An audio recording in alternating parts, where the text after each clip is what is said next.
students. Already we have discussed what is learning, what is memorization, what is the relation between learning and memorization, what is the difference between learning and memorization. ছাত্ৰ ছাত্ৰীসকল ইতিমধ্যে তোমালোকে শিক্ষণ কি, শিক্ষণৰ লগত পৰিপক্কতাৰ কি সম্পৰ্ক, পৰিপক্কতা মানেনো কি, পৰিপক্কতা আৰু শিক্ষণৰ মাজৰ পাৰ্থক্য, এই সকলোখিনি ইতিমধ্যে আলোচনা কৰিছা। Today we will discuss about factors affecting learning.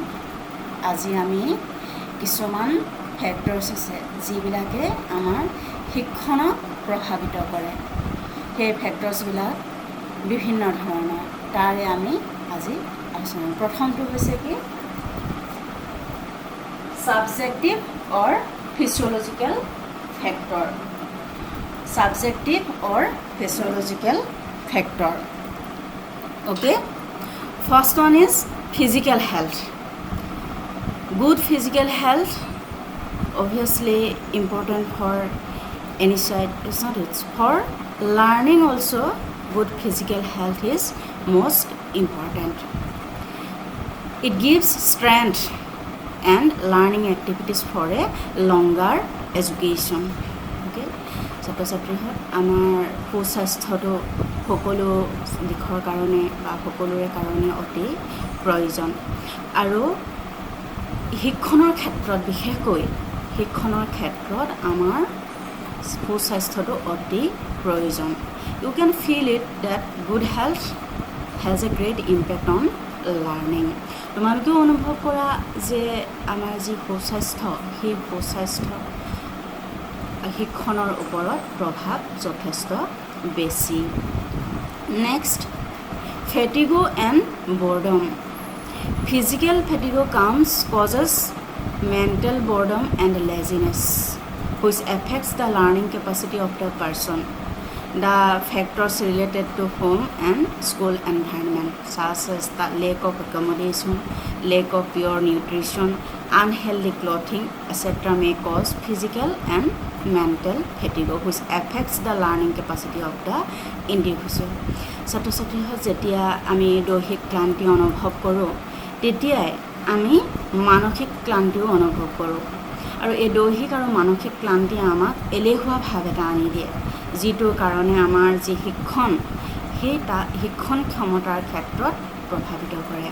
এই যিটো দৈহিক আৰু মানসিক ফেটিগ বা ক্লান্তি, এইবিলাক ঘৰ বা আমাৰ স্কুলৰ পৰিৱেশ, এই সকলোবিলাকেই প্ৰভাৱিত কৰে। যেনে lake of accommodation, lake of pure nutrition, unhealthy clothing, এইবিলাকে আমাক কি কৰে, দৈহিক আৰু মানসিক ক্লান্তি আনি দিয়ে, যিয়ে আমাৰ শিক্ষণ ক্ষমতাৰ ওপৰত যথেষ্ট প্ৰভাৱ পেলায়। থাৰ্ড হৈছে sense পাৰচেপশ্যন। Students, all cognitive learning depends on sensation and perception of the individual. Okay, weaker the power of perception, lesser the amount of learning. ছাত্ৰ ছাত্ৰীসকল আমাৰ যি সংবেদনাত্মক দিশ বা সংবোধনাত্মক দিশ, এইখিনিয়ে আমাৰ শিক্ষণৰ ক্ষেত্ৰত যথেষ্ট প্ৰভাৱ পেলায়। ফ'ৰ্থ হৈছে এজ বা বয়স। There is a popular belief that children learn better than adults. It is said that learning ability decreases with increase in age. আমি সকলোৱে জানো বা এইটো এটা বিশ্বাস যে আমাৰ বয়স্কসকলৰ তুলনাত সৰু ল'ৰা ছোৱালীয়ে অতি সহজেই শিকিব পাৰে। সেইকাৰণে কোৱা হয় যে বয়স বৃদ্ধিৰ লগে লগে আমাৰ যি শিক্ষণ ক্ষমতা, সেই শিক্ষণ ক্ষমতা লাহে লাহে কমি যায়। Next, psychological factor. Students, psychological factors মানে মনোবৈজ্ঞানিক কিছুমান দিশ আছে। সেইসমূহৰ ভিতৰত ফাৰ্ষ্ট হৈছে কি মটিভেশ্যন, অভিৰুচন। Next, mental health. Next, needs, attitude and intelligence. Now we will discuss these factors. First one is motivation. Motivation plays an important role in the learning process. It drives the learners towards some goal. The learner with high motivation can do better. ছাত্ৰ ছাত্ৰীসকল তোমালোক সকলোৱে জানা অভিৰুচনে আমাৰ শিক্ষা বা শিকন প্ৰক্ৰিয়াত এক গুৰুত্বপূৰ্ণ ভূমিকা পালন কৰে কাৰণ ই আমাক এটা হেঁচা দিয়ে যে আমাৰ যিটো উদ্দেশ্য সেই উদ্দেশ্যটোক আমি ফুলফিল যাতে কৰিব পাৰোঁ এই মোটিভেশ্যনটোৱে আমাক যথেষ্ট সহায় কৰে নেক্সট হৈছে কি mental health affected learning very much. Mental illness creates difficulty in learning. Already you know what is mental health. মানসিক স্বাস্থ্য কি তোমালোকে জানা যে এই যেটো মানসিক স্বাস্থ্য সেই মানসিক স্বাস্থ্যই আমাৰ শিক্ষণ প্ৰক্ৰিয়াত যথেষ্ট গুৰুত্বপূৰ্ণ ভূমিকা পালন কৰে কাৰণ যেতিয়া আমি মানসিকভাৱে অসুস্থ অনুভৱ কৰোঁ তেতিয়া আমি কি হয় শিক্ষণৰ ক্ষেত্ৰত আমি অসুবিধাৰ সন্মুখীন হওঁ ছাত্ৰ ছাত্ৰীহঁত তোমালোকে মেণ্টেল ইলনেছ বুলি ক'লে এইটো নুবুজিবা যে আমি mentally fully retarded. This is not the meaning of mental illness. Okay? আমি মানসিকভাৱে অসুস্থ বুলি ক'লে আমি একেবাৰে এই কথাটো নুবুজিম যে আমি সম্পূৰ্ণৰূপে মানসিক বিকাৰগ্ৰস্ত হ'ব নেক্সট নিডছ প্ৰয়োজন needs are the most important for better life. আমি সকলোৱে জানো যে আমাৰ এটা উপযুক্ত জীৱনৰ কাৰণে আমাৰ প্ৰয়োজনসমূহ পূৰণ কৰিব পাৰিব লাগিব that means if the learning material fulfill the needs of the child then learning becomes pleasant. Learning influenced by child's or individual needs. Students, if the learning material fulfill the needs of the child and individual then it is very meaningful for the students. Okay, next attitude monobhav. Attitude is an important factor that affects learning. আমাৰ যি মনোভাৱ বা মনোভংগী সেইটোৱে আমাৰ শিক্ষণৰ ক্ষেত্ৰত যথেষ্ট প্ৰভাৱ পেলায় positive attitude towards the subject matter has positive impact and negative attitude has negative impact on learning. আমাৰ যোগাত্মক বা যেটো দিশ মনোভাৱৰ যেটো দিশ শিক্ষণৰ ক্ষেত্ৰত যদি আমাৰ যোগাত্মক মনোভাৱ থাকে তেন্তে আমি কি হ'ম যোগাত্মক ফল পাম আৰু যদি আমাৰ নিগেটিভ এটিটিউড থাকে তেন্তে আমি ভাল ফল নাপাওঁ গতিকে সেই এটিটিউড খুব প্ৰয়োজন positive attitude for better learning. Next, intelligence, buddhi. Learning very much depends on the intellectual ability of the learner. Students, you know that the intellectual ability of the learners are different from each other. So, it is very important. Okay, যেহেতু আমাৰ যি বুদ্ধি মত্তা বা আমাৰ বৌদ্ধিক যিটো ক্ষমতা সেই ক্ষমতাটো সকলো ছাত্ৰ ছাত্ৰীৰে একে নহয় কিন্তু এই যিটো ক্ষমতা সেই ক্ষমতাই আমাৰ শিক্ষণৰ ক্ষেত্ৰত যথেষ্ট প্ৰভাৱ পেলায় third factors of learning which affect the subject matter. Okay, in this point there are so many things. First one is meaningfulness of material. Next, effective use of previous learning. Next, association of learning things. Next, applying what is learned. Okay. First one is meaningfulness of material. মানে বিষয়বস্তুৰ যি অৰ্থপূৰ্ণতা So perfect learning depends on learning materials. If the learning material is meaningful, then it is easier to learn. অৰ্থপূৰ্ণ যি বিষয়বস্তু সেই অৰ্থপূৰ্ণ বিষয়বস্তুৱে আমাৰ শিকন ক্ষমতাক সহজ কৰি তোলে আৰু ই বৰ প্ৰয়োজনীয়। On the other hand, difficult learning materials show slow initial gains which is gradually increased and fixed. অন্য আৰু এটা কথা আছে, যিবিলাকৰ বিষয়বস্তুত জটিলতা থাকে সেই বিষয়বস্তুবিলাক আমাৰ শিকিবলৈ অকণমান কি লাগে, সময় লাগে, কিন্তু ই লাহে লাহে কি হয়, পাৰ্মানেণ্ট হৈ যায়, মনত ৰৈ যায় আমাৰ। সেইটো অৱশ্যে তোমালোকে নিজেই এতিয়া প্ৰেক্টিকেলি এই কথাটো গম পাইছা যে ইজি বস্তু সহজে মনত ৰয় আৰু আমি কেতিয়াবা দেখোঁ সহজে পাহৰিও যাওঁ, কিন্তু যিটো অকণমান জটিল বিষয় সেই জটিল বিষয়টো আমাক সময় লাগে কিন্তু আমাৰ মনত ৰৈ যায়। Next, effective use of previous learning. আমি পূৰ্বতে যিখিনি কথা শিকিছোঁ সেই শিকা কথাখিনি যাতে আমি প্ৰপাৰ ইউজ হয়, ব্যৱহাৰ হয়। Previous learning makes the activity more familiar and it will be very easy to understand. Thus, the past experience improves new learning. ছাত্ৰ ছাত্ৰীহঁত, আমি নতুনকৈ পঢ়িবলৈ লোৱা বিষয়টোৰ লগত আমি আগতে কিছুমান বিষয়বস্তু পঢ়ি থৈছোঁ, সেইখিনি যদি আমি জানো তেতিয়া আমাৰ এই নতুন বিষয়বস্তুটো কি হয়, আমাৰ কাৰণে বুজি পাবলৈ উজু হয়। মানে পূৰ্ব অভিজ্ঞতাই নতুন শিক্ষণৰ ক্ষেত্ৰত যথেষ্ট গুৰুত্বপূৰ্ণ ভূমিকা পালন কৰে। Third, association of learning things. সেই শিকন বস্তুৰ লগত যি সম্পৰ্ক থকা বিষয়বস্তু। Learning things or materials which we want to go' together should be put together as a part of one process. Then it becomes easier to make the learners understand their connection. যদি আমি দুটা বিষয়বস্তু একেলগে put কৰোঁ বা দিওঁ, ল'ৰা ছোৱালীক দিওঁ যে এই প্ৰচেছটো এই দুটা বিষয়বস্তু দিছোঁ, তেতিয়া আমি কি হয়, সেই দুই বিষয়বস্তুৰ মাজত তেওঁলোকৰ যি বিষয়বস্তুৰ মাজৰ যি সম্পৰ্ক সেই সম্পৰ্কটো ছাত্ৰ ছাত্ৰীয়ে বুজি উঠে আৰু তেওঁলোকৰ যি শিকন ক্ষমতা সেই ক্ষেত্ৰত যথেষ্ট ভূমিকা পালন কৰে। Next, applying what is learned. তুমি এতিয়া আগতে শিকা কথাখিনি যিটো পিছত ভৱিষ্যতৰ কাৰ্যত যিটো ব্যৱহাৰ কৰিবা সেই কথা কৈছে।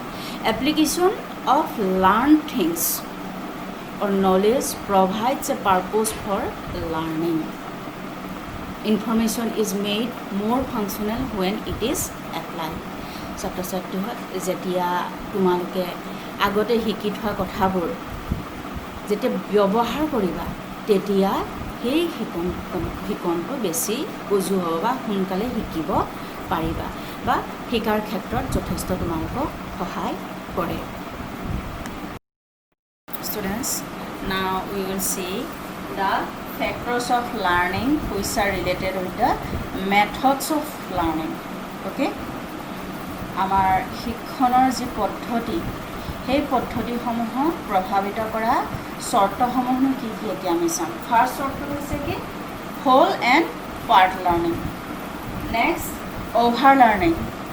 Next, distribution of practice. Next, learning by doing. Next, feedback and review and recall. Okay, first one is whole and part learning. খণ্ড আৰু অখণ্ড পদ্ধতি। This method is related with the content of the learning material. এই যিটো খণ্ড আৰু অখণ্ড পদ্ধতিটো সেই পদ্ধতিটো আমাৰ শিক্ষণৰ বিষয়বস্তুৰ লগত জড়িত। In part method, the learner divides up the task. যিটো part method সেইটোত শিক্ষাৰ্থীয়ে খণ্ড খণ্ডকৈ মনত ৰাখিবলৈ চেষ্টা কৰে বা শিকিবলৈ চেষ্টা কৰে। On the other hand, the whole method, in the whole method, concentration is put on the entire activity. আমি মনোসংযোগ কৰোঁ সম্পূৰ্ণ গোটেই কামটোৰ ওপৰত। Okay? For different situations, both methods are effective.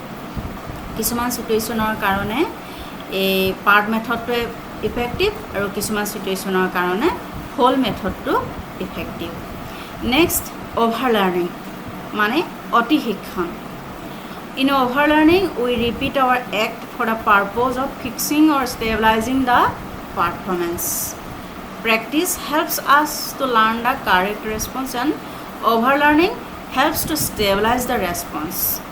It helps in retention.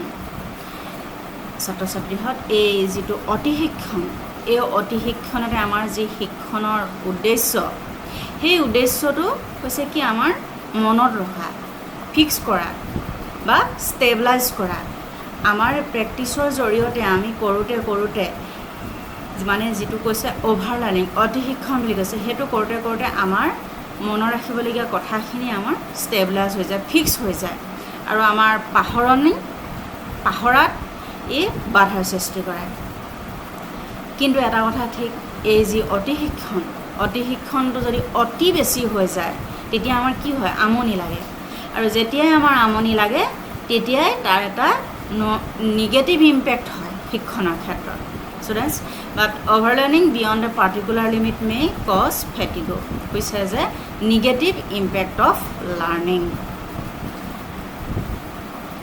next distribution of practice আমাৰ যি অনুশীলন সেই অনুশীলনৰ যেটো বিৰতি কিমান লং কি কয় হেতু the duration of practice and distribution of the rest period affect the learning period or learning process to a great extent. If the practice period includes brief and judicious distribution of rest period, then it leads rapid learning as compared to continuous practice. However, practice period should not be too long or should not be short or frequent either. Students, এই যেটো আমাৰ বিৰতিৰ কথা কোৱা হৈছে বিৰতিটো আমাৰ অতিকৈ প্ৰয়োজনীয় কিয়নো বিৰতি নোহোৱাকৈ যদি আমি একেলেঠাৰিয়ে পঢ়া কাৰ্য কৰি থাকোঁ তেন্তে আমাৰ সেই যেটো ফেটিগ বা আমাৰ যেটো ক্লান্তি সেই ক্লান্তিটো আহে গতিকে আমাক সেই নিৰ্দিষ্ট বিৰতিটো অতি প্ৰয়োজন কিন্তু সেই বিৰতিৰ পৰিমাণ কিমান যদি আমি আজি এটা বস্তু শিকিলোঁ আৰু বহুত দিন পেলাই থৈ দিলোঁ একো নকৰিলোঁ নপঢ়িলোঁ নিশ্চয় আমি সেইটো পাহৰিবলৈ আৰম্ভ কৰিম কিন্তু সেই বিৰতিটোৰ মাজত এটা উপযুক্ত বিৰতি হ'ব লাগে যাতে আমি নেক্সট বাৰ যেতিয়া আমি পঢ়িম বা শিকিম সেই কাৰ্যটোত আমি সাকসেস হম নেক্সট ফ্যাক্টৰ লাৰ্নিং বাই ডুইং কামৰ মাজেৰে শিক্ষণ this means active participation of the learner in learning process active participation helps to learn better the learner must be encouraged to learn through activity ছাত্ৰ ছাত্ৰীহঁত যেতিয়া কোনো এটা কামৰ মাজেৰে শিকা যায় তেন্তে সেই বস্তুটো আমি বেছি ভালকৈ শিকিব পাৰোঁ গতিকে এই কথাটো অতি প্ৰয়োজনীয় আৰু সেই কাৰণে ছাত্ৰ ছাত্ৰীক কিবা কামৰ মাজেদি যদি কৰিবলৈ আমি কি কৰিব লাগে এনকাৰেজ কৰিব লাগে next knowledge of result or feedback আমাৰ যেটো result feedback is an important condition of learning it helps to remove error and increase accuracy in performance when the feedback is satisfactory it encourages learning and maintains interest and motivation ছাত্ৰ ছাত্ৰীহঁত যেতিয়া তোমালোকে কিবা এটা শিকা তাৰ পাছত কি শিকিলা কিমানখিনি ভালকৈ অৰ্জন কৰিব পাৰিলা নে কিবা ৰৈ গ'ল সেই ক্ষেত্ৰত যদি আমি ফিডবেক দিওঁ বা ৰিজাল্টটো আপোনালোকক দিওঁ তেতিয়াহ'লে তোমালোকে কি কৰিব পাৰা সেই ভুলৰ শুধৰণি কৰিব পাৰিবা আৰু পাৰফৰ্মেন্সটো বেটাৰ কৰিব পাৰা আৰু এই বস্তুটো এটা হেল্প কৰে কি কয় তোমালোকৰ যি আগ্ৰহ আৰু অভিৰুচি এই দুইটা দিশতে ফিডবেকটোৱে যথেষ্ট সহায় কৰে next review and recall students effortful recall has powerful influence on learning this recall may be termed as mental review or mental evaluation ছাত্ৰ ছাত্ৰীৰ এই পুনঃস্মৰণ আৰু পুনঃঅনুশীলন এই দুইটা বস্তু আমাৰ শিক্ষণৰ ক্ষেত্ৰত যথেষ্ট প্ৰভাৱ পেলায় কাৰণ আমাৰ যি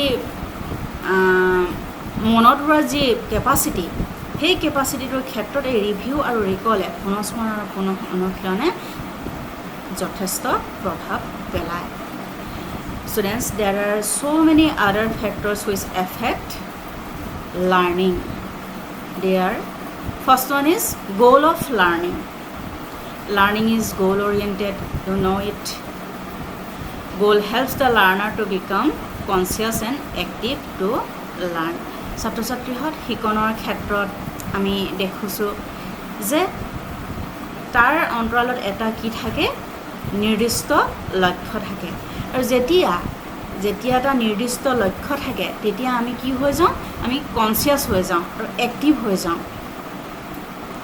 নেক্সট ৰিৱাৰ্ড এণ্ড পানিছমেণ্ট উপহাৰ আৰু শাস্তি reward is a positive reinforcement and punishment is a negative reinforcement but there is no learning if these are not applied in the right way at the right time ছাত্ৰ ছাত্ৰীহঁত এই reward আৰু punishment এই দুয়োটাৰে কি আছে এটা positive reinforcement বুলি কৈছে আৰু আনটো কৈছে কি নিগেটিভ ৰিএনফৰ্চমেণ্ট বুলি কৈছে কিন্তু এটা কথা এই দুয়োটাই ৰিৱাৰ্ড আৰু পানিছমেণ্ট উপযুক্ত সময়ত উপযুক্ত ধৰণেৰে দিলেহে আমি কি কৰিব পাৰিম শিকনৰ ক্ষেত্ৰত ই সহায়ক হ'ব third one is teaching method students there are so many methods of teaching these methods of teaching followed by the teacher also affect in the process of learning ছাত্ৰ ছাত্ৰীহঁত বিভিন্ন ধৰণৰ শিক্ষণৰ পদ্ধতি আছে শিক্ষকে ডিসাইড কৰিব লাগিব যে কোনটো বিষয়ত কোনটো পদ্ধতি উপযুক্ত এতিয়া কিছুমান পদ্ধতি সাপোজ লাৰ্নিং বাই ডুইং কামৰ জৰিয়তে শিকিলে আমি কি কৰিব পাৰোঁ আমি ভাল ফল লাভ কৰিব পাৰোঁ আৰু কিছুমানৰ ক্ষেত্ৰত এক্সপেৰিমেণ্ট বা পৰ্যালোচনা কৰিলে হয় আৰু এফেক্ট হয় আৰু কিছুমান ক্ষেত্ৰত আমি যি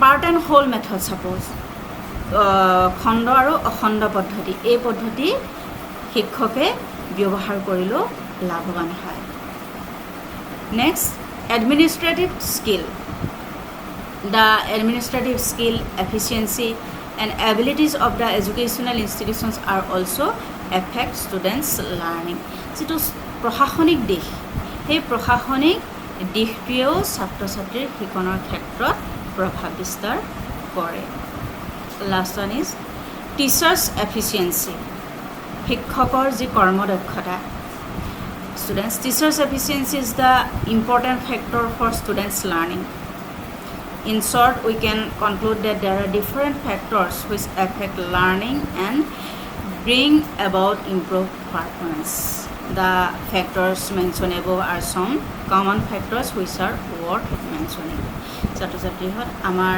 শিক্ষকৰ যি দক্ষতা এফিচিয়েঞ্চি সেইটো বৰ জৰুৰী কাৰণ শিক্ষকৰ প্ৰভাৱ ছাত্ৰ ছাত্ৰীৰ ওপৰত যথেষ্ট পৰে এইসমূহে হৈছে আমাৰ শিক্ষণক প্ৰভাৱিত কৰা বিভিন্ন চৰ্ত I think you can understand the factors which are related with learning okay